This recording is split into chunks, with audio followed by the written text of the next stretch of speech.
You said you would eat a sandwich if Trump made you regret your vote. I believe in what he's doing. He didn't kick the can down the road like everybody else has. He wasn't pressured by globalists. I think that's brave. I think it's courageous. Are you happy with the progress we've made so far in year one? Do you think we're not moving fast enough? I can't believe we've moved at all.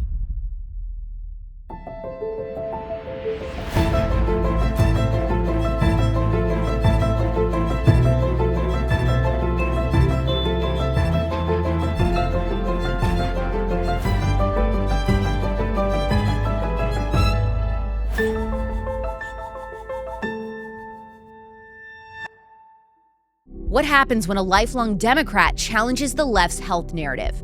Jillian Michaels shares her secrets today to staying motivated on a fitness journey, explains how she trusts President Trump despite skepticism, debates the benefits of microdosing GLP-1s like Ozempic for those 100 pounds or more overweight people, despite her staunch opposition, and also talks about whether a show like The Biggest Loser could thrive today. Jillian Michaels is a world-renowned fitness trainer, nutritionist, and best-selling author known for NBC's The Biggest Loser. She also hosts the podcast Keeping It Real, Conversations with Jillian Michaels, and co-hosts her take on valuetainment. Jillian and I met when we testified together before the U.S. Senate alongside HHS Secretary Bobby Kennedy Jr., confronting America's chronic disease crisis fueled by ultra-processed foods and systemic health failures. Watch this episode on the Real Alex Clark YouTube channel or Culture Apothecary on Spotify. Pause, leave a 5-star review to support the show. Tell everybody why Culture Apothecary should be their #1 podcast. Join the Cute Conservatives Facebook group for conversations after the show. Please welcome Jillian Michaels to Culture Apothecary. You ever feel like you're drinking gallons of water and you still feel off? Like you're doing the hydration thing, but your body is not catching on? Yeah, same. Well, not all water is created equal. And if your body isn't getting the minerals that it needs, like magnesium, potassium, sodium, you're basically just flushing water through your system with zero impact. A lot of people don't think that. They're like, well, I'm drinking all this water, but I still feel dehydrated. That is why, because we actually need minerals in our water. That is why I've become obsessed with the electrolytes from Taylor Dukes Wellness. They're clean, effective, and made with ingredients that I actually trust. No sugar, no dyes, no fake sweeteners, just a perfect balance of minerals that your body actually knows what to do with. And the new lemon tea flavor tastes like citrusy iced tea that you get poolside, but it's functional. This is what we need by the pool. It is the only electrolyte that I'm going to drink, and I genuinely feel a difference when I'm using it consistently. Try it yourself with my code AlexClark for 10% off. TaylorDukesWellness.com, code AlexClark for 10% off. Ever sat around a campfire breathing in the great outdoors and then woke up with bug bites from the night before? I've been there, and so have thousands of others who've turned to Active Skin Repair. Parents love it. One mom said she spritzed it on her toddler's scrapes and even the family dogs, and she said it seems to really heal them well. It's this magical hypochlorous acid that your body is using as its own healing molecule. She said, look, this is packed into a non-toxic, non-stinging spray. It cleanses, it soothes, it speeds up skin repair. Whether you are dealing with insect bites, minor scrapes, rashes, or irritations, Active Skin Repair works like a charm. You can do the gel, you can do the spray. Over 500,000 users cannot be wrong when they say this is the greatest product that they've introduced into their family's life. It is safe for sensitive skin, eczema, rosacea, you name it. Trust me, you're going to want this in your backpack, in your medicine cabinet, in your purse, in your diaper bag. Head over to ActiveSkinRepair.com, and if you use code ALEX, you can get 20% off your first purchase. That's ActiveSkinRepair.com, code ALEX for 20% off. Even my audience, ask the Cute Conservatives Facebook group. Active Skin Repair, is it worth it? Everybody's going to give you a resounding yes. Okay, what is your life right now? You are a staunch former Democrat, and now you have a son who's bringing you to Charlie Kirk conferences? Well, and in fairness, I brought him, but I think he may have discovered Charlie first, actually. Your son got red pilled by Charlie Kirk on Instagram. 100%. And so when you're going through this crisis of, oh my gosh, I've been a lifelong Democrat, now I'm starting to have, issues with the left and the way that things are going. Yeah.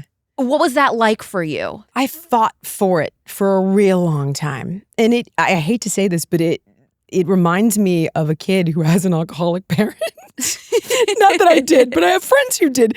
And they fight for their parent's soul. It's like, I could change you. I could get you to see. You could be the mommy I want. And you keep thinking if you gently, push, if you explain, if you seek to understand, if you try to negotiate, that there will be change. And the reality is the left gets more radical. But the thing is, you need to do that because people like myself and Tulsi and RFK and Elon, for whether or not he's popular on the right anymore or not, end up also disenfranchised and being open to new ideas. Your interview with Anna Kasparian from the Young Turks, I think, is one of the best podcast interviews, maybe of the last 5 years.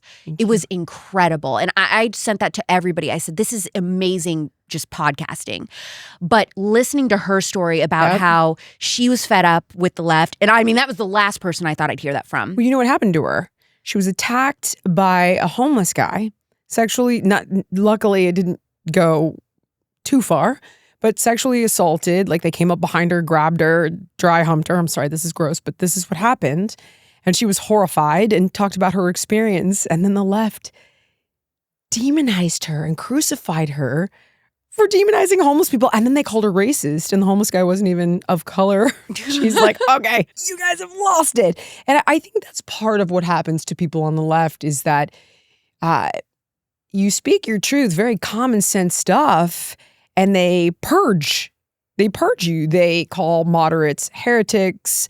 They brand centrists as bigots, all the while claiming to want to expand their tent. But I guess it's like straight into socialism seems to be the area they're going these days. But that's actually what happened to Anna. That's what turned her around. That was her light bulb moment. Do you feel politically homeless? Do you feel like, I mean, there's a chance I might vote for, someone on the left again? Or do you feel like, no, I'm a conservative now? To be honest, I want to hold fast to the identification of independent, and here's why. Because if you look at who's swaying elections, it's the purple people in the middle. And I know that neither side appreciates it. And they're like, well, we don't really want you here if you're not like us. But the reality is, if you hold on to your independence, you're authentic and you hold each side to account. Because if I'm uniformly red, and let's say Trump does something I don't like, I'm not going to get behind it. I'm not going to compromise my integrity. I'll lose my ability to communicate with people I'm trying to win over because I've compromised my integrity. And maybe I don't want the next president to give people pardons that I don't think deserve it. So I think by casting off labels, if you will, and having core values that are true to you, you can really make the most impact at building inroads and building a coalition of people that just want what's best for all of us. We all want health. We all want affluence. We all want love. We all want to see a peaceful world. And we were just talking about the fact that bridging ideologies does not mean you're giving up principles. So I'm kind of in the middle. You said you would eat a shit sandwich if Trump made you regret your vote. So far, have you had to take any bites? No, I have not. I mean, of course, he's done things I don't like. But by the way, my wife does things I don't like and vice versa. I don't expect, people are, this is not what I voted for. And the reality is I got a lot of what I voted for. I got some of what I didn't want. But I can tell you this much, and I say this with confidence, and it's not a blue or red thing. I know I would have got a hell of a lot more that I did not vote for if I got the Harris-Walz administration.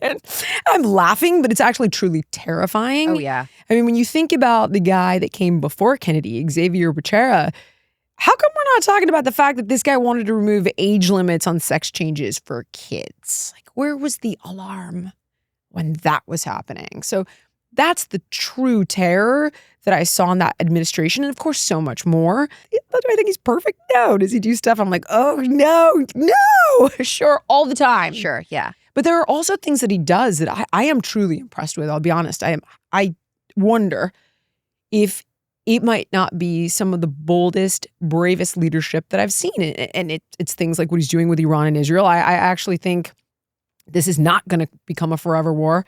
I have a Pollyanna opinion about this, that I think it will end up expanding the Abraham Accords. I think he will take the risk of nuclear weapons away from Iran. I think that's actually going to happen. I don't think this is going to be Iraq or Afghanistan.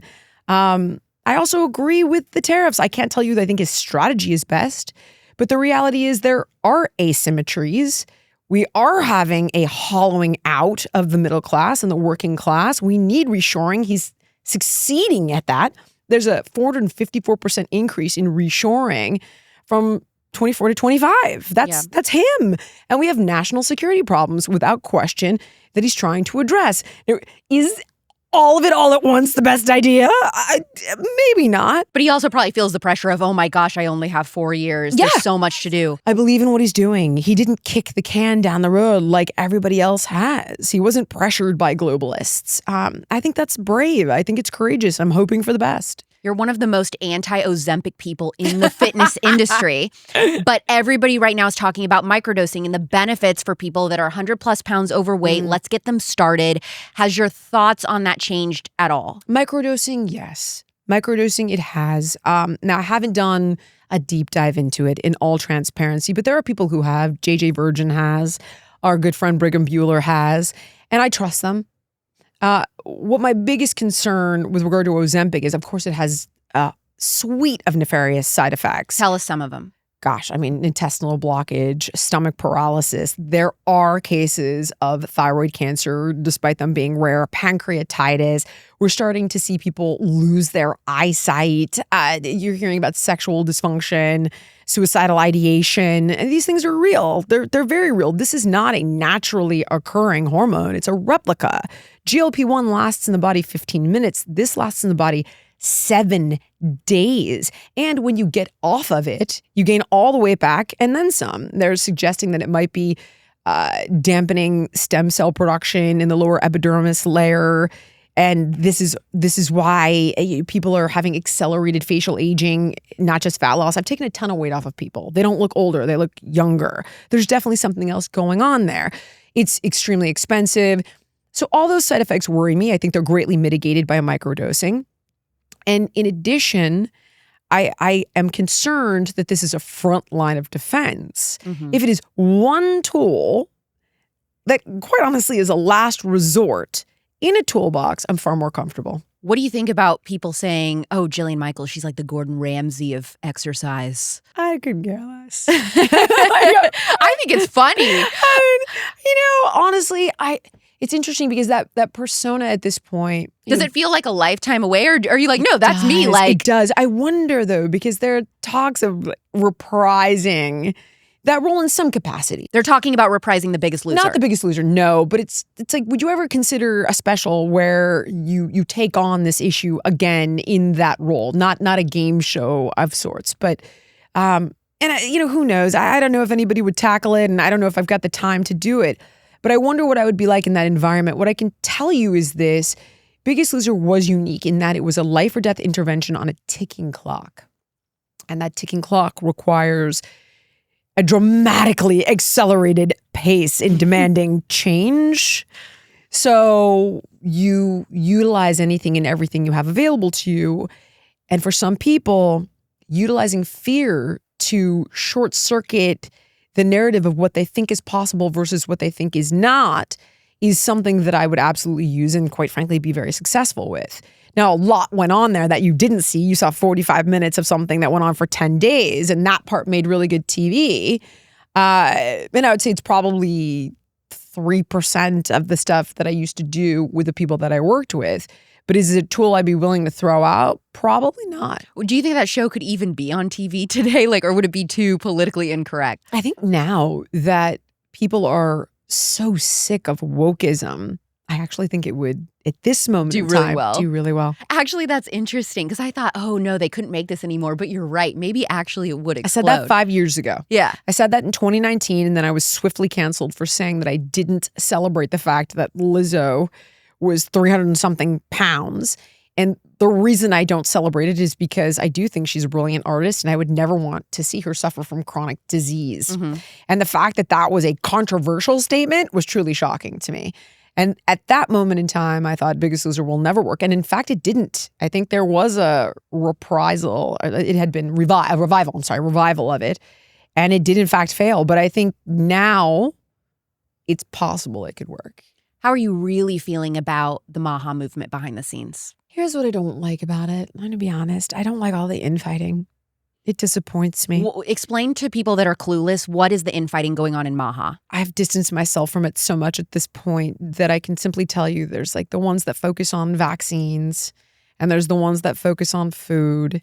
And the reality is like there's room for all of these conversations in one movement. And when we get caught up fighting with each other, like, what are you doing? It's the same thing we're seeing across all of culture. It's like red against blue, neighbor against neighbor, when these huge global corporations are robbing everyone blind.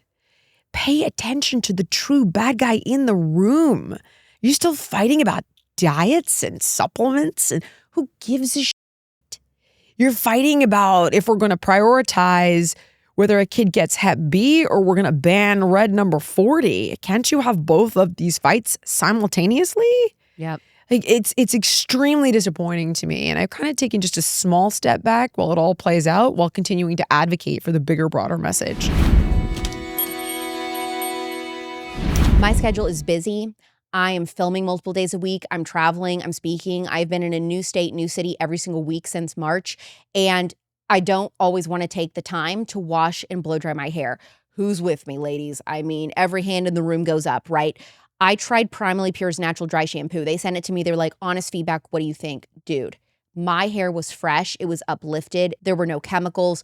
This powder, available in light and dark formulas, is packed with arrowroot powder and kaolin clay to absorb oil instantly. And the fact that it's completely clean and non-toxic, this is such a godsend to me in my busy schedule. The Dark Locks version has cocoa powder to blend in, so I love that. No ash gray roots, plus essential oils like grapefruit, lavender, and peppermint. You can add a clean spa-like scent to your hair. It's aerosol-free, zero plastic waste, and it actually works, boosting volume and making it feel like I just washed it. Now, Primally Pure does not want me to reveal this, and I might be putting our relationship in jeopardy, but I just want you to hear me out. The fact that the dark dry shampoo powder has real cocoa in it, it's very plausible that President Joe Biden had this smelling addiction on people's hair because they were using Primally Pure dry shampoo that had the cocoa in it. I'm just saying! Reviewers rave. It adds texture, tames grease, and is gentle on sensitive scalps. So skip the daily wash cycle. Grab a jar of this clean, effective dry shampoo instead. PrimalyPure.com, code Alex Clark. PrimalyPure.com, code Alex Clark. I just got back from my friend Courtney's wedding, and you know it's going to be a good time when the welcome gift bags have MAHA chips inside. And she nailed it because I opened mine and I saw the salty white corn flavor, and I was like, yes, this girl knows me. They've officially become my new #1 flavor, the white corn ones, which are new. They're extra salty, super crunchy, and totally addictive. Actually, the company sent me some when they first were coming out with them. They're like, give us your notes, whatever. I said, these are great, but they are not salty enough. I opened this bag at Courtney's wedding and I was like, yes, they got it. They are so addictive in the best way. The thing is, MAHA isn't just tasty, they're also actually clean and good for you, made with only 3 ingredients: organic nixtamalized corn, sea salt, and 100% grass-fed beef tallow. No seed oils. You probably know by now that seed oils make up 20% of the average American's daily calories and are linked to inflammation and all kinds of metabolic chaos. So MAHA, of course, was like, we're going to do things differently. They made their chips crunchy, satisfying, and to leave you feeling really good, not bloated or blah. MAHA chips is beloved by tens of thousands and endorsed by wellness pros like Ben Greenfield and Gary Brecka. So if you're ready to try, go to mahachips.com/realalexclark and use code realalexclark for 25% off your first order. That's mahachips.com/realalexclark, code realalexclark. Have you ever looked at the label on your skincare and thought, wait, what is that? Most of us assume if something's on a shelf, it's safe, right? But that's not always the case. That is why I love Adele Natural Cosmetics, because I don't have to worry about reading the label. It is a family-run company out of Central Texas that's rewriting the rules with handcrafted toxin-free skincare and makeup that actually nourishes your skin. Their products are made from small batches with ingredients sourced from sustainable farms right here in the U.S. Nothing weird, nothing synthetic. This summer, I'm obsessed with their Essential Moisturize. It is light, clean, and keeps my skin soft without clogging pores. And I love Adele's Aloe Vera Spray, which is like a glass of cold water for my face. After the beach or a workout, this is so good. Their body oil is also really good after a chlorine pool swim. No stickiness, just glowy, hydrated skin. And with Adele, you're not just buying skincare, you're supporting a family in a faith-filled mission rooted in love and purpose. Go to AdeleNaturalCosmetics.com, use code ALEX for 25% off your first order. That's AdeleNaturalCosmetics.com, code ALEX. Are you happy with the progress we've made so far in year one? Do you think we're not moving fast enough? I can't believe we've moved at all. I mean, let's be honest. Yeah. Kennedy and MAHA as a movement are up against the 4 biggest, most powerful lobbies: ag, food, pharma, insurance. And just one of those Goliaths would be virtually impossible to take on, let alone all 4. It's like a horror film. It's like a Japanese horror film with like Godzilla and Kong and like some other, nuclear creatures. Yep. It's virtually impossible. And the fact that there's been any change is truly a miracle. I mean, look, we know he's handcuffed. Let's be fair. Cassidy, we got his vote. That's great. Yeah, Senator Cassidy, but I mean, my least favorite. We both know that he held his vote hostage and concessions had to be made. Kennedy would not be there if those concessions weren't made. This is called grown-up talk. Like, you don't get a perfect world. You don't get all or nothing. You have to fight for every little victory. And so, listen, what are there, 10,000 chemicals in our food that probably shouldn't be there? We got one out. Hey, one is better than, adding 20 more. Right. So for me, I'm excited about that. I know that he is trying. I know that he is a good person. I know the people around him like Marty and Jay and Casey and Callie are great people. My expectation is -0. So every step they make that is a good one, I am mind-boggled, I'll be honest. What have your interactions behind the scenes been like with RFK? Can you share any like fun conversations? Truly 0. This is what's so ironic is, people think I'm some sort of loyalist. I don't even know him. I don't work for the administration. I've met him 3 times in passing, literally 3 times. Yeah. Once on a hike where I got to talk to him for about 20 minutes. Once in passing at the Senate hearing with Ron Johnson. Yeah. And another one in passing at the MAHA report's unveiling. Yeah, my interactions have been like, hello, how are you doing? Good to see you again. Goodbye. Like, Goodbye. That's all mine have I've been. never even interviewed the guy. I haven't either. Which I'm truthfully kind of pissed about. No, I wanted to, but Kinda the thing pissed is, about it. I couldn't interview him last year when he was doing like everybody's shows because Turning Point is a 501c3 nonprofit. So I'm not allowed to interview candidates. And then now, he's in the admin. He has no time. So I missed out.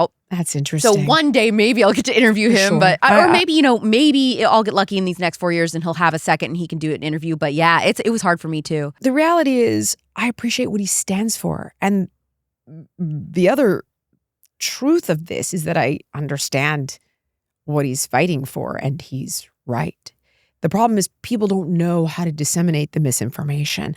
Like, I don't know if you saw this. Did you see this crowdsourced PDF spreadsheet that CNN did to gather placebo-controlled studies on vaccines to try to disprove? Okay, it's all true.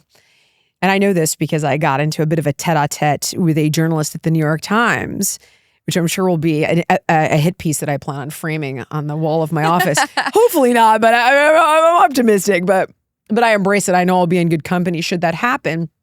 So I sat down with Dr. Joel Warsh. Have you sat down with this guy? Yep. Pediatrician.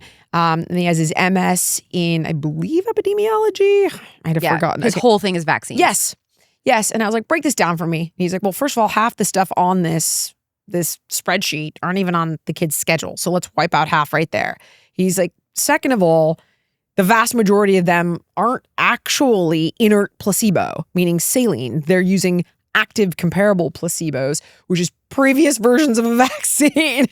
He's like, third, how many of them are looking at long-term safety? Virtually none. They're looking at efficacy. Does it work 10 years from now? Immunogenicity. How did the body mount a response to the vaccine? But long-term safety, very few. And he's like, and last but not least, of the 3 that you may or may not have left, none of it was done pre-licensure of the vaccine. And I know that. So I know when Kennedy is talking about this stuff, I know what he's saying, and I know he's right, and I know how to get the information should I become confused. But the vast majority of people don't. So for me, I know it's my job, your job, to go out and explain this to people, disseminate the information, because I know what he's fighting for is right. You've been in Hollywood circles for decades. Do you think it's really weird how the mainstream media is all of a sudden saying it's right-wing extremism to talk about vaccines and raw milk? I mean, Alt-right. am I crazy that it was Hollywood liberals who were the ones who were not vaccinating their kids and drinking raw milk? But this, by the way, is why I refuse to put a label on myself and I refuse to become tribal. Because the only reason they've moved in that direction is because they feel like they'll be cast out of their party if they don't. Everybody knows this is bananas, except for the crazy, super fringe, woke few that are like this tail that's wagging the dog. And then some of us just get purged, like Anna, like myself, and for the first time we can see the sun, you know? But with that said, I'm seeing stuff that's so crazy, it's hard to wrap my head around outside of health. Like I was just on CNN last night. Because I think now, to be honest, I think that's really where we need to be. Oh, Like, yeah. it's so easy to go on Fox. We need to be places where we're fighting for minds. Well, and not with echo the MAHA chambers. movement, this is what people need to understand when it comes to the midterms coming up. And I think you can echo this beautifully. MAHA, I think, is one of the most powerful political arms we have You're of so the Trump true. admin. You're so right. If we need to keep pressing and promoting MAHA if we want to win midterms. We need to keep these people. We gain millions of voters based on this issue. Yep. We need to keep talking about it. So I hope the president, people will hear this in his camp and RFK and just be motivated to keep pushing MAHA as we go into the midterms. I couldn't agree with you more. But I think what you're seeing is crazy. Let me lay this one at your feet. Okay. So I'm not sure when this airs, but recently 2 marijuana fields in California were raided by ICE. I'm on CNN and they're talking about how ICE injured the farm workers. Like, do you mind if we pause? Would you like me to shine some light on why you lost the last election? Because the vast majority of us are horrified about the fact that there are unaccompanied, underage, undocumented children who were likely trafficked working on a weed farm. Hello? Like, if you think them demonizing raw milk is bad, and then one of them made a case and said, no, it's legal for 12-year-olds to work in agriculture in California, where it actually is. However, Glass House would need a license that permits minors under the age of 18, which they did not have. It is, in fact, illegal. But my point is, how are we having these arguments? Yeah. Nevertheless, we need to keep having them. Like, it's not just MAHA. MAHA is an extension of what Gadsad truly calls the woke mind virus. It is a problem. When it comes to the American chronic disease crisis, did you always know that food was the problem? Or for a while, did you think they're not exercising enough? They're too sedentary. And do you feel like I made a mistake then? Or no, you always knew it was the food? You know what? Here's where I really appreciate the MAHA report for whatever flaws and errors it had. It did identify the 4 key problems, and they are all problems. Food, okay, sedentary lifestyle, yeah, crap in the environment, big one, and over-medicalization. Now, would I weight them all equally? No, but kind of close. I might put over-medicalization at like 10%, but food, sedentary lifestyle, and chemicals, I would almost weight equally. I think they're all equally dangerous. And you always felt that way, or this is I've recent? always felt that way. There was an evolution with food.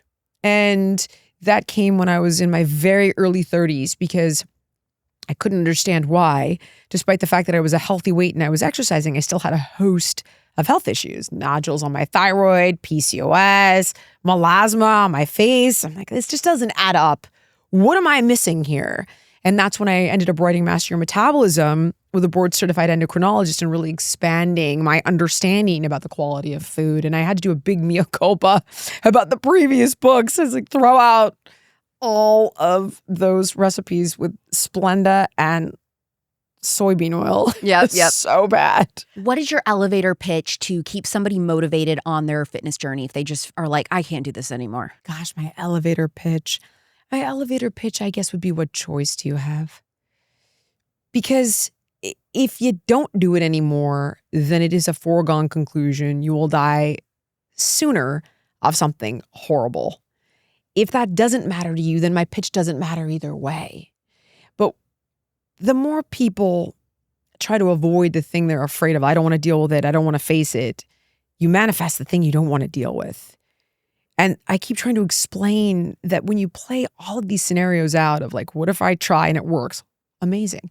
What if you try and you fail? Well, you learn from the lesson, you reapproach more intelligently, and success is a matter of attrition. What if I do nothing? Everybody thinks nothing happens. It's not nothing that happens. It is an absolute 100% guarantee that you will manifest the very thing you are trying to avoid. That is what happens. So that's my elevator pitch. You kind of have no choice if you care even an iota. If you could offer one remedy to heal a sick culture, physically, emotionally, or spiritually, what would it be? Be true to yourself. I think once you're true to yourself, you start prioritizing yourself. And when you prioritize yourself, you act on all of these different fronts. No matter how big or how small, each and every one of those actions adds up. Small steps, small successes equal big wins over time. Be true to yourself. Be authentically you. You'll value yourself more. You'll build your self-worth and your self-esteem. And from that place, what is it? You work out because you love your body, not because you hate it. From that place, you make these steps because you know your inherent value. Tell everyone about your podcast and where to listen. Gosh, I have two projects right now. So one is called Her Take, and it's with Patrick Bet-David's company, and it's a more centered version of View. Oh, really? Yeah. I didn't know you were doing that. Anna Kasparian. No way. I recruited Anna to join me. We don't always agree, as I'm sure you can imagine, and Lindy Lee and Amy Dangerfield, and we have guests all the time. It's a pretty new show, but very political, as I'm sure you can imagine, tackling some of these cultural issues as well as geopolitical and economical, and we bring on the appropriate experts to disseminate all of it. And then there's my show, and it's really just a deep dive with differing experts across the spectrum. It's mostly political these days because I've got all the MAHA people to do the health stuff right now, and they do it well.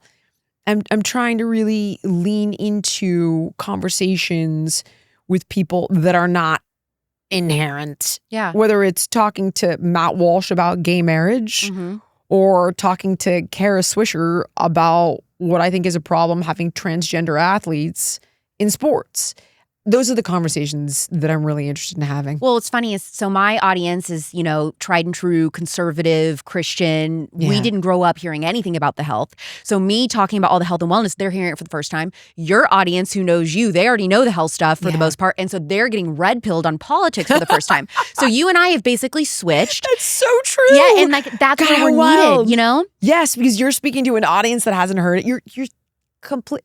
My audience doesn't even want it from me. Doesn't work. They're like, yeah. What else can you tell me? Yeah. No, mine is eating this up. So I can't thank you enough. Thank you for coming on Culture Apothecary. Oh my God, thank you for having me.